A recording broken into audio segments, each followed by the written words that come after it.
We're going to find the sum of a geometric series. And geometric just means instead of like an arithmetic where we're adding or subtracting, this one is multiplication or division. Or multiplying by a value greater than 1, or multiplying by a value less than 1. That's technically where you get division, okay? But once again, they've given us, just like our arithmetic, the geometric's given us two sum formulas, and it just depends on the type of information we have.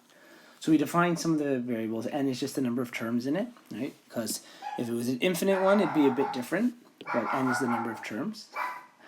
A stands for the first term, which is actually T1 in the second formula also. And finally, R is a common ratio. And they call it a ratio because a difference represents adding or subtracting. A ratio is multiplication or division. So,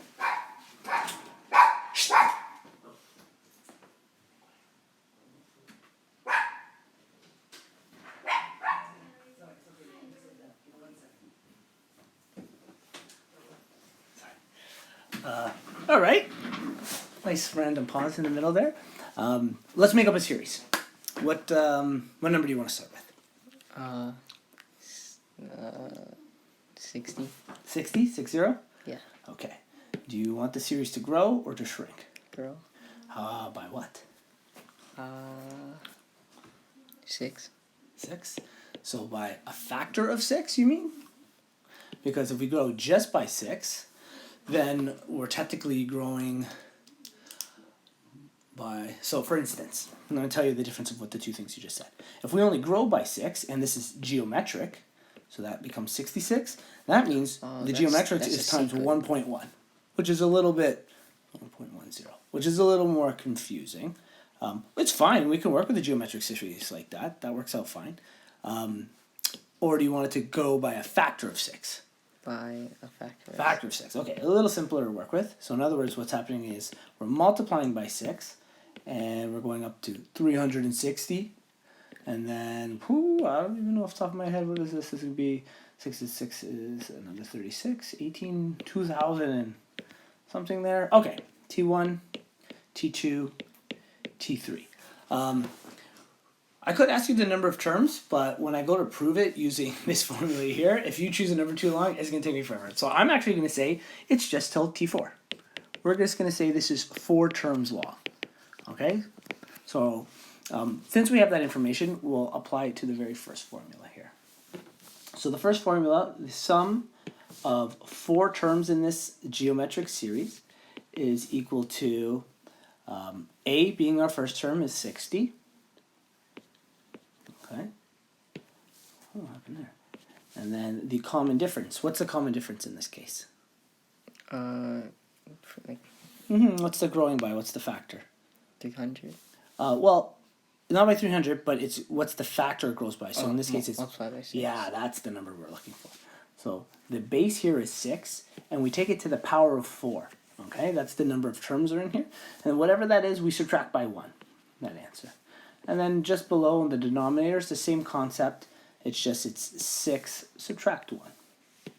So again, this is kind of common BEDMAS after this.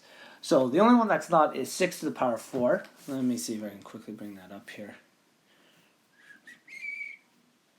Let's see if I got it. Yeah, 6 to the power of 4 is 1,296. So we have 60 times 1,296. Subtract 1. That will be simple for us.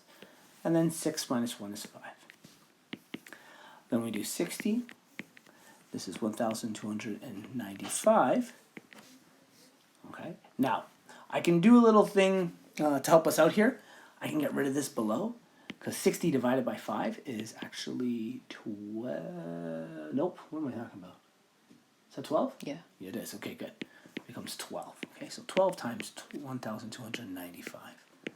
So I reduced it by hand, and 1,295 times 12 is 15,540. Okay, seems like a lot. Let's test using our other formula again, okay? Luckily, I only took this to 4, so we got to multiply that 2,160 times the power of 6.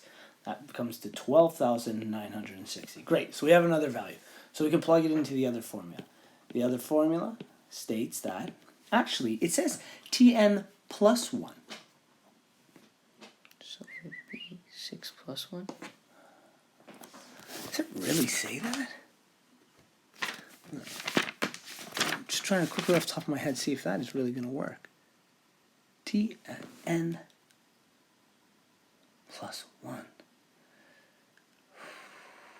Oh, yeah, I guess it will. Okay, so in that case, what that means is t at n, we know, is actually t to the 4 plus 1. That means it's actually t to the 5. So we have to extend this series one more. So we got to take that 12,000 and we got to multiply it by 6 again. That's going to give us 77,760. So, pretty different number, right? And already this is looking really big.